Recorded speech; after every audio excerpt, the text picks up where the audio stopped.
Inna Allaha wa malaikatahu yusalluna ala nabi Ya ayyuhalladzina amanu sallu alaihi wa sallimu taslima. Sadaqallahul azim wa sadaqa rasulun nabiyul karim wa nahnu ala dzalika minasyahidin wasyakirin.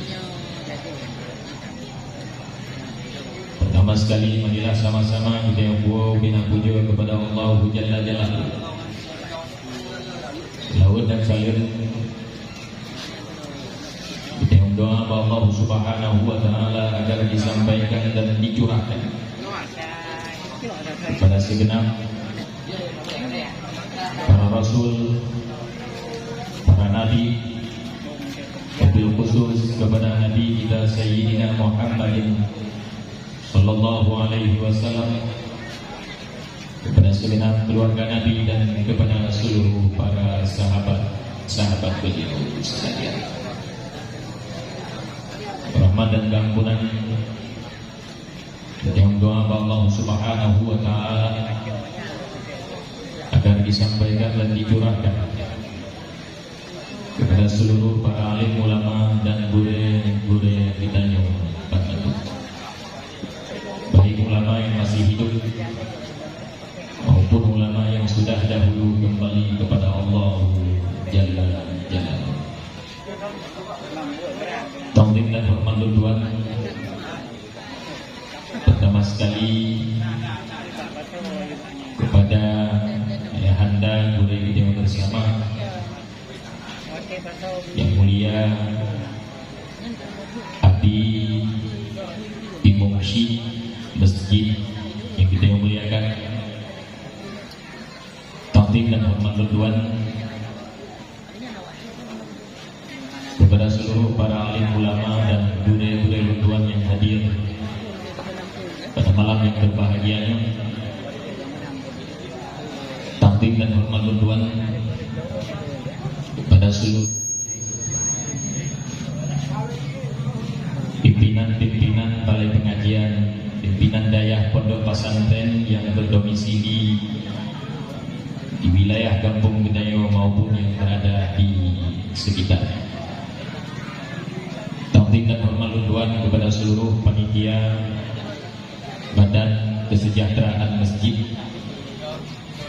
Ta'zim dan hormat Tuhan kepada Bapak Haji dan tokoh-tokoh kampung. Ta'zim dan hormat Tuhan kepada Tuku Imam dan tokoh-tokoh agama. Ta'zim dan hormat Tuhan kepada seluruh para pemuda dan remaja masjid telah tergabung sebagai panitia pelaksana pada malam yang berbahagia ini. Ta'zim dan hormat Tuhan lebih khusus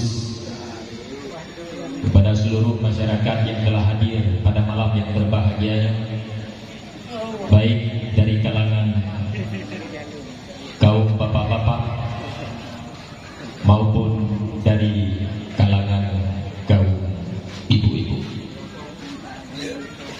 Penghormatan Tuhan setinggi-tingginya kepada seluruh para hadirin dan hadirat yang telah hadir pada malam yang berbahagia.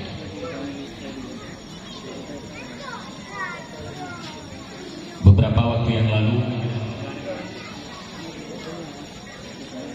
panitia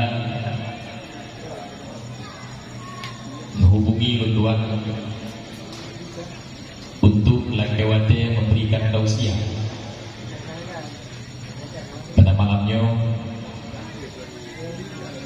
Namun alhamdulillah dengan suasana yang cukup lega, suasana yang cukup indah dan sangat mendukung, akhirnya acara yang kita lakukan pada malam yang berbahagia, walau belum tuntas, setidaknya kita sudah mengucapkan alhamdulillah dan moga-moga kebaikan dan kedamaian yang kita rasakan sampai acara selesai. Berhubungan dengan dengan suasana bulan Sya'ban. Barangkali sebagian ulama yang pegang malamnya kaidah mengheblah, sebagian ulama yang pegang malamnya kaidah mengkutlah, hingga kecil sebagian ulama untuk kecil kesimpulan bahwa nisfu Sya'ban bak malam Cina, dan sebagian ulama yang lain pegang malam lusa. Ku bibut yang maghrib Cina tak kala. Dia buka puasa Cina kala bulan maghrib, dan aji kita yang para ulama apakah cocok wujud bulan yang kita kala malam singa dengan nisfu Sya'ban. Sebagian ulun gundawa anak boleh dawa yang intinya di dalam bulan Sya'ban anjuran terhadap ditanya umat Islam, umat Nabi Muhammad SAW adalah untuk memperbanyak ibadah, untuk memperkaya ibadah, baik ibadah di waktu malam maupun ibadah di waktu siang. Nah, sebagian ulama yang lain mempertanyakan putra makna nisfu Sya'ban. Maka para ulama memberikan jawaban bahwa makna nisfu adalah setengah. Makna Sya'ban adalah satu nama terhadap salah satu dari 12 bulan Arab atau bulan Hijriah. Setengah daripada bulan Sya'ban artinya kita sudah mencapai 15 malam, 15 uro Sya'ban. Karena di dalam di bulan jumlah uro dan malam adalah 20 malam. Nisfu Sya'ban jatuh pada malam ke-15 bulan Sya'ban. Di dalam nisfu Sya'ban terjadi berbagai macam peristiwa-peristiwa hebat. Barangkali tak pegang uang malamnya ni dan abang-abang sekalian adalah untuk tatamah wawasan dan berkaya ilmu pengetahuan kitanya terhadap pengetahuan Islam, termasuk dari sekian banyak keluasan pengetahuan Islam adalah pelajaran ilmu yang perlu kita pahami tentang bulan nisfu Sya'ban. Sebagaimana dari poin video ini dan ayat abang-abang sekalian, di malam nisfu Sya'ban umat Islam melakukan aneka ragam ibadah, memperkaya ibadah. Ini adalah perbuatan yang sangat terpuji. Nabi menganjurkan dan memerintahkan kepada kita untuk memperkaya dan memperbanyak ibadat siang dan malam dikala kita berhadapan dengan nisfu Sya'ban untuk menyongsong bulan suci Ramadan. Sebagian dulu ideal bukan yang terjadi di malam nisfu Sya'ban. Apa yang terjadi pada nisfu Sya'ban? Maka para ulama memberikan jawaban, termasuk Abuya Muhammad Sayyid Alawi Al-Maliki di dalam kitab Maza fi Sya'ban memberikan banyak keterangan terhadap aneka ragam ibadat yang terkandung di dalam bulan Sya'ban dan aneka ragam peristiwa yang terjadi di bulan Sya'ban. Jika menyontakkan buka kitab Maza fi Sya'ban karangan Abuya Muhammad Sayyid Alawi Al-Maliki, kita dapatkan mana pada bab-bab awal Abuya memberikan keterangan peristiwa hebat yang terjadi di kala waktu nisfu Sya'ban. Di antaranya yang takwilul kiblat. Apa makna takwilul kiblat? Peralihan arah kiblat. Peralihan arah kiblat terjadi di bulan Sya'ban.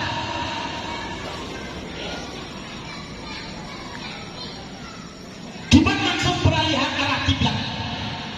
Pada awalnya zaman Rasulullah Nabi Muhammad sallallahu alaihi wasallam berada di kota Mekah, perintah Allah Subhanahu wa taala terhadap Nabi Muhammad dan umat yang kata mengislam bahwasanya untuk menunaikan salat dengan cara menghadap Ka'bah di kota Mekah.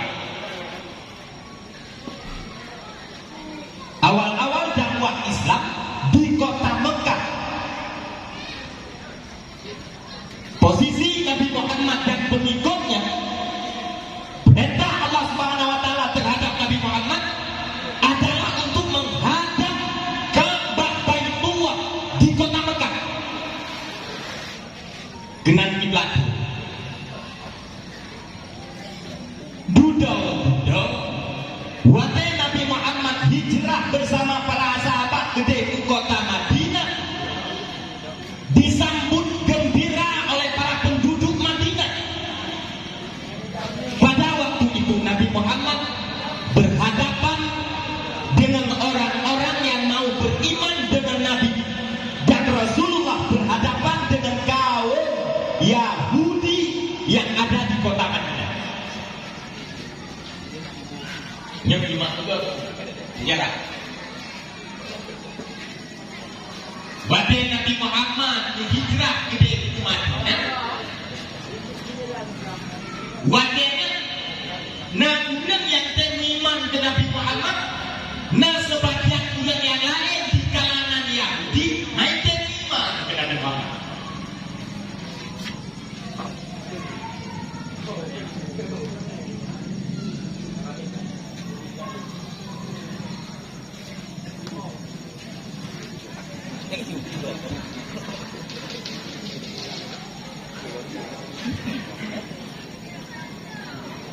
Begitu dari kota Madinah, Nabi Muhammad mendakwahkan Islam. Sebagian orang menerima, sebagian orang yang lain tidak mau menerima. Siapa kelompok yang tidak mau menerima? Mereka lah kaum Yahudi. Dudau jauh. Betul perintah Allah Subhanahu wa taala terhadap Nabi Muhammad melalui malaikat Jibril untuk menghadap kiblat ke Baitul Maqdis. Baitul Maqdisnya ide di Palestina. Kota sucinya orang-orang Yahudi pada saat itu. Betul pada ide di kota Mekah diperintah hadap Ka'bah. Ada tuh ide di kota Madinah belum siap pokoknya. Ada tuh ide di kota Madinah Nabi Muhammad diperintahkan oleh Allah untuk menghadap Baitul Maqdis di Palestina. Kupua supaya orang-orang Yahudi pada saat itu mau menerima ajaran dakwah agama yang dibawakan oleh Nabi Muhammad. Artinya kita punya oleh Nabi nyo agama yang lomba rono adalah agama yang awal kembali Nabi-Nabi awal dari kalangan Bani Israel. Hikmah ini juga agar orang Yahudi di Madinah mau beriman kepada Nabi. Ternyata manjur. Sebagian orang Yahudi maknanya diterima ke Nabi Muhammad. Di sebagian yang lain yang bunga-bunga diterima. Sehingga itu mereka Nabi Muhammad SAW, Inna Muhammadan yukhalifu dinana wa yattabi'u qiblatan. Gula Muhammadnya. Ya. ikut Yahudi juga mati.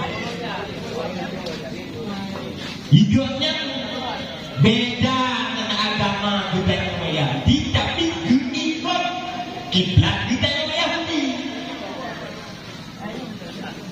Hidupnya beda, kita kuatkan Islam, beda agama dengan agama kita yang Yahudi, tapi hidupnya ikut agama. Aku ikut kiblat kita yang Yahudi. Dilecehkan Nabi Muhammad. Yang waktu dilecehkannya. Nah ya kena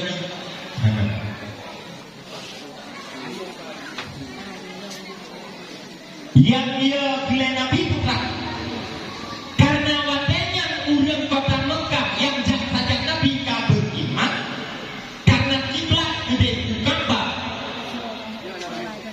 Budak-budak paling arah gede Baitul Maqdis di Palestina.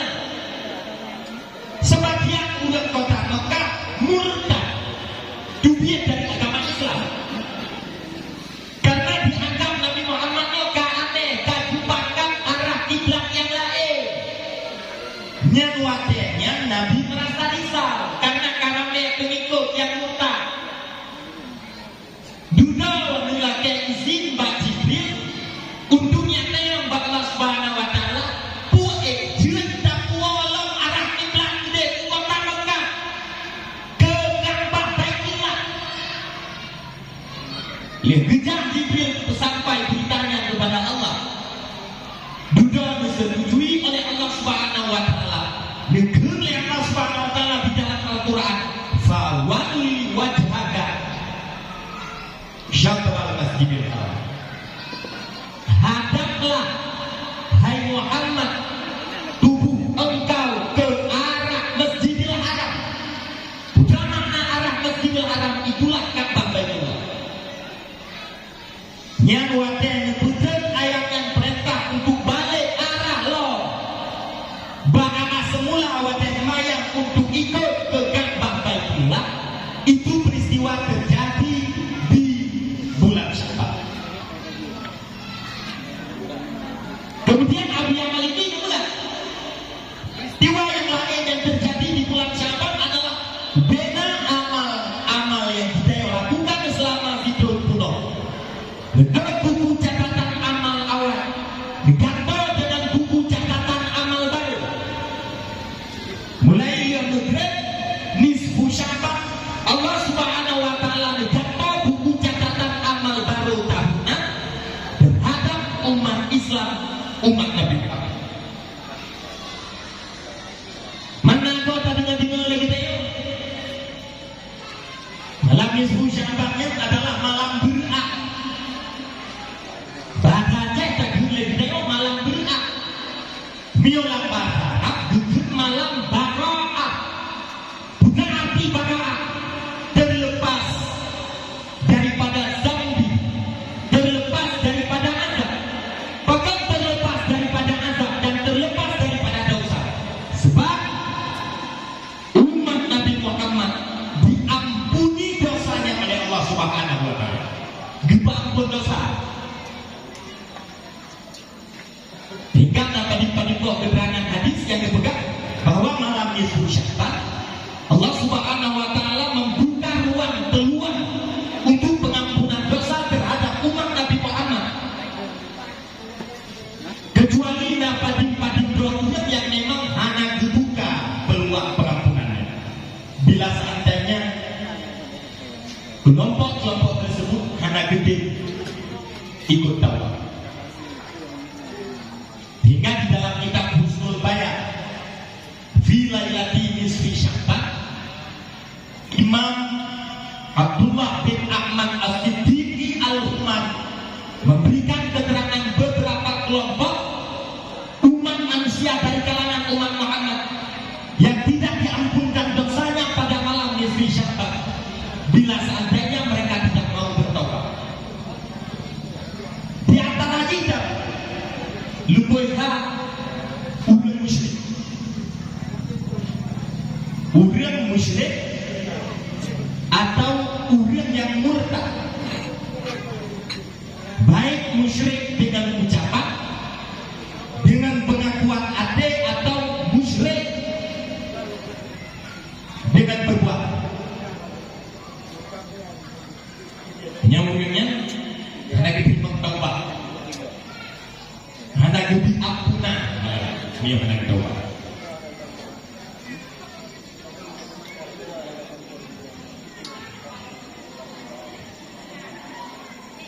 Yang kedua, pendendam. Urang yang nadendam di dalam hati. Biasanya negara Jumlah Karena puntok tuh.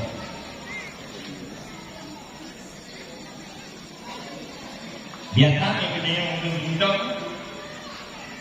yang jiat-jiat ke tim ses, yang jiat ke pendukung kelompok, ngenpen tuannya item PKP kok. Ngenpen tuannya item PKP kok. Gara-gara beda partai pilihan. Ya wawan kayak ingat dengan kubah media yang kurang kelompok partainya, PKP kelompok partai je. Kurang kelompok partai je, PKP kelompok partainya. Padahal masjid mereka mendeng sabo kampung, arah iklan mereka mendeng sama. Ini adalah orang-orang yang menaruh dendam. Tidak akan diberikan ampunan oleh Allah Subhanahu wa Ta'ala kecuali mereka mau bertaubat dan meminta maaf terhadap orang-orang yang pernah disakiti. Kecuali untuk sabo-sabo partai, untuk partai. Yang kedua, penyihir. Atau menunggu.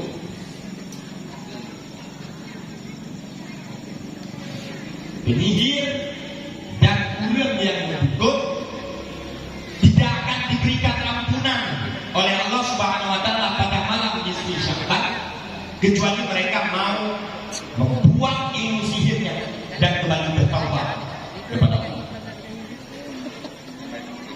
Yang itu langkah penyihir.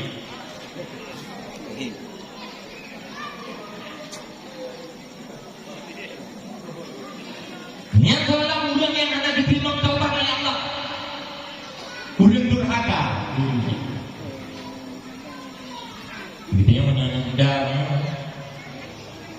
yang mandang unji, kita yang kaduha-duha, yang mandang udit unji, aji baru, ngadoha, miona doha yang lagi malamnya adalah kemah untuk menyongsong malam nisfi Sya'ban.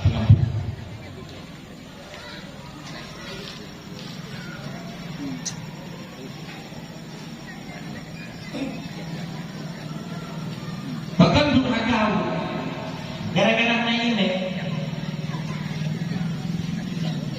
di menurutnya namanya di bawah ada kebaca mentah khalifah memakai bapak. Nanti dia bapak-bapak ada yang kebaca dia lapor Pak Sayyidina Umar. Bukan Amirul Mukminin yang menurut cukup baca janji durhaka dia. Budaya kulen hai Amirul Mukminin lo durhaka gara-gara mak ngan ayah lo hantam pernah gak ajari lo tentang ilmu agama gara-gara apa? Budak-budak dijawab oleh Amirul Mukminin Umar bin Khattab. Akabta qabla ayyanuk pakat. Hai bapak, belum aku draw hidur haka, draw negawai durhaka ke Allah, draw negawai durhaka ke anu, bahkan bila ayah durhaka ke anu,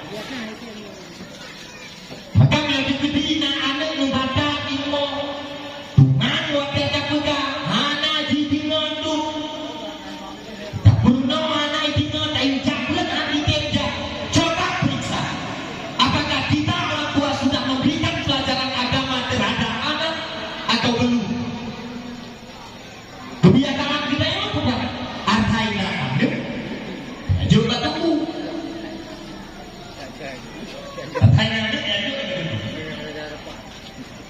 dan bagian dulu gara-gara anu golnya haji baca Al-Quran, gara-gara anu golnya haji dibaca kitab. Hana itu indikai memblek. Sebagian orang tua menyalahkan guru. Guru nyalak gue.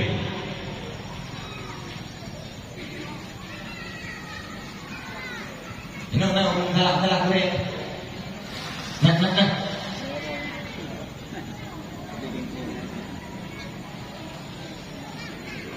Nah. Nah, ini haji baca Quran.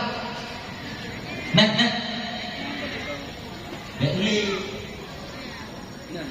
Mau gue itu. Jujur. Nah, ini haji baca Quran. Nah. Yang ini haji baca Qurannya adalah kok. Lamai. Alah ya. Karena tanggung jawab mengajarkan anak terhadap ilmu agama adalah orang tua. Dalam hadis mudah man razaqahullahu biwaladin fa'alaihi bita'dibihi wa ta'limihi. Barang siapa orang tua yang diberikan karunia anak terhadap mereka, wajib terhadap orang tuanya, wajib terhadap ibunya, terhadap bapaknya untuk mengajarkan ilmu dan adab terhadap anaknya. Wajib.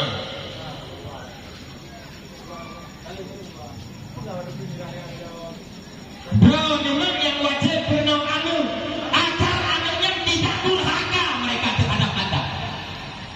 Bro, bapak wajib berenang anu agar anaknya tidak akan durhaka kepada anda. Wajib.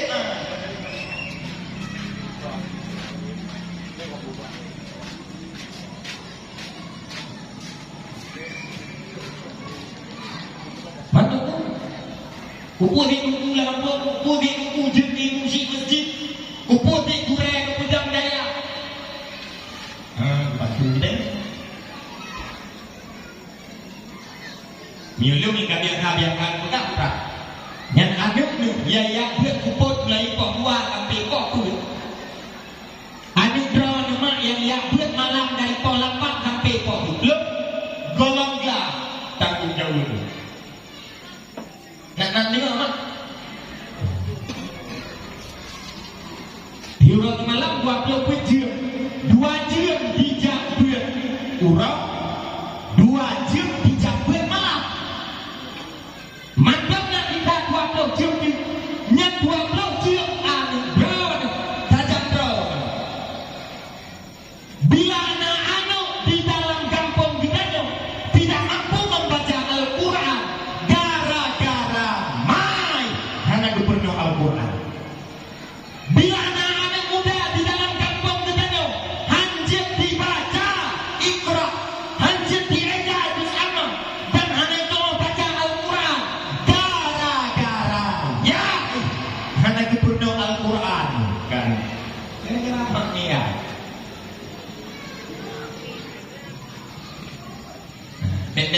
Dalek buku anak-anak dia ni. Buku nama bro. Hidupmu wajib dipenuhi bro. Munya dijemput malam dari pukul 8 2 jam sampai pukul 3. Dia pulang malam dari pukul 2 sampai dia pulang dari pukul 2 sampai pukul 4. Golonglah tanggung jawab fardu indra ni bapak. Golonglah tanggung jawab fardu indra ni ibu. Wajib job tambahan untuk nupurna. Wajib. Ilok nak boleh di mana? Retak anaknya yang retak SD, retak anaknya jomblo yang masjid. Nah sebagian anaknya ide bapak leluk yang jin Al-Quran lancar di Al-Quran, nah sebagian yang lain lebih tu yang hanya baca Al-Quran. Benar yang anaknya yang jin baca Al-Quran. Ikannya perban jin baca Al-Quran.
Gunung Jalan.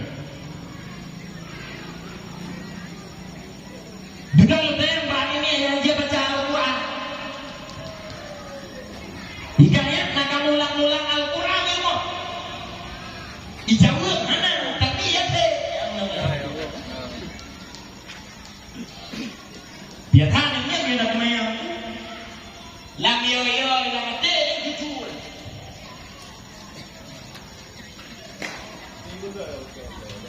Nak baca Al-Quran ni mo.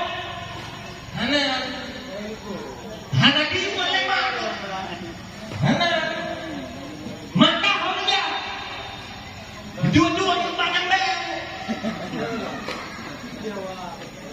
Hana tu tak baca Al-Quran ya ayah. Ijawab hana. Ayah kah dia. Dua-dua banyak bayar. Main wifi ke lagi dah. Main wifi.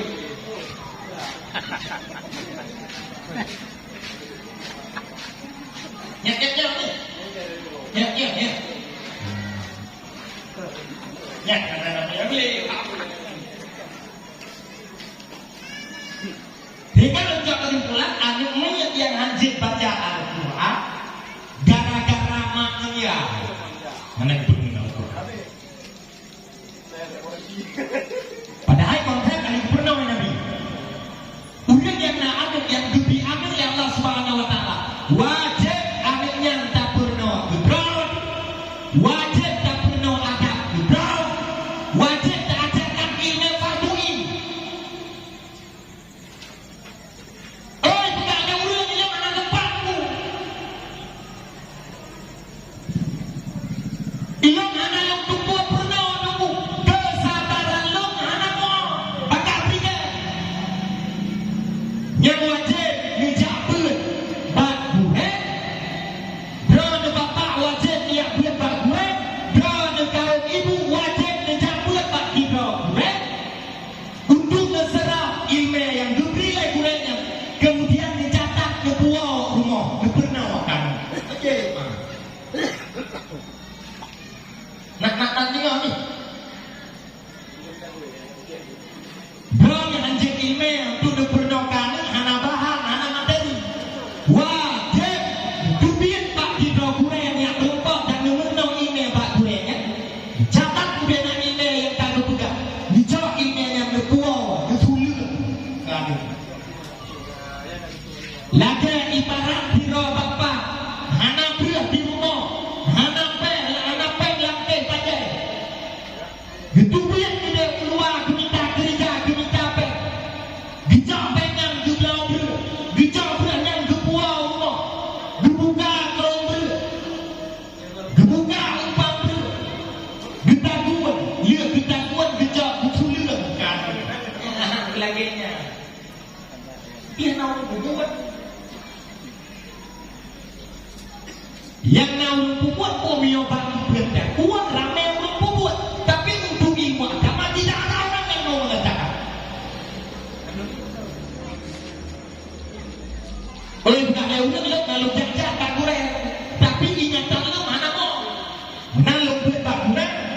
Lu lupa ini tak kurang. Lu bergede taknya habis jaga. Maju gede.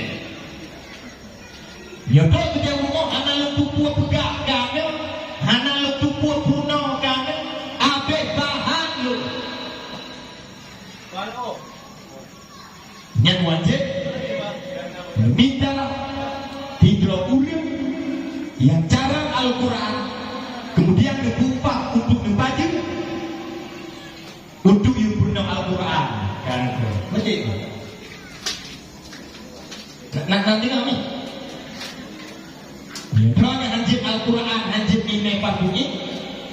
Hanang depua pernawakan wajib. Ya tetap tiga orang yang lain yang mampu membaca Al-Quran dan mengajarkannya untuk iwa pernawa ambil ditanya dengan biaya berapapun yang dia minta. Yang dimaksudkan saja lu pakai wajib minta orang lain. Hana lu pakai kalimat wajib minta itu. Hana lu pakai kalimatnya. Betak hanu kabang nonton mangana jok pulang gomel. Kadang-kadang na minta kita nyo yang kampung yang jarang buat Al-Quran. Kaya tadi ngopi-ngopi buat ingat. Jadi Al-Quran, kita nyo hanya tak pernah anu terhadap Al-Quran. Nyata hei